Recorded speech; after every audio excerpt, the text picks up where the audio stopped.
പോസം party day 1. അങ്ങനെ ദേ പറഞ്ഞു പോസം party ഓണായിട്ടുണ്ട്. First day ഞാനും രോഹിത്തും ഒന്ന് പോയി നോക്കി എങ്ങനെയുണ്ട് സെറ്റപ്പ് എന്ന് അറിയണമല്ലോ. എന്നിട്ട് വേണം ലിയോ ലാവിനെ കൊണ്ടുവരാൻ. സെറ്റപ്പൊക്കെ ഭീകരമാണ്.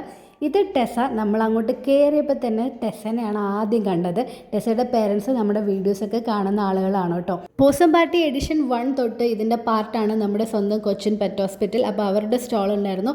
അതുകൂടാതെ പെറ്റ് ഹൈവിനെയും നമ്മൾ പോസം പാർട്ടിയുടെ ആ ഒരു എഡിഷൻ 1 തൊട്ട് കാണുന്നതാണ്. ഇത്തവണ പുതുതായിട്ട് എനിക്ക് തോന്നിയിട്ടുള്ള ഒരു സ്റ്റോള് നമ്മുടെ എക്കോ ക്ലെൻസറിൻ്റെ സ്റ്റോളാണ്. ഇത് കണ്ടപ്പോൾ ഞാൻ അവിടെ പോയി. കാരണം എന്താ വെച്ചാൽ നമ്മൾ ലിയോ ലാവിക്ക് യൂസ് ചെയ്യുന്ന ഒരു ബ്രാൻഡാണ് എക്കോ ക്ലെൻസർ. അപ്പോൾ പോസം പാർട്ടിക്ക് വരുന്ന ആളുകൾ എക്കോ ക്ലെൻസറിൻ്റെ സ്റ്റോളൊന്ന് വിസിറ്റ് ചെയ്യുന്നത് നല്ലതായിരിക്കും. പിന്നെ ഇതേ സ്വിമ്മിംഗ് പൂളിലൊക്കെ കളിച്ച് തകർക്കുന്ന ആൾക്കാരെ നിങ്ങൾ കണ്ടോ? പിന്നെ പണ്ടേ ബീഗിൾ എനിക്കൊരു വീക്ക്നെസ് ആയതുകൊണ്ട് എല്ലാവരുടെ പുറകെ ഞാൻ പോയി.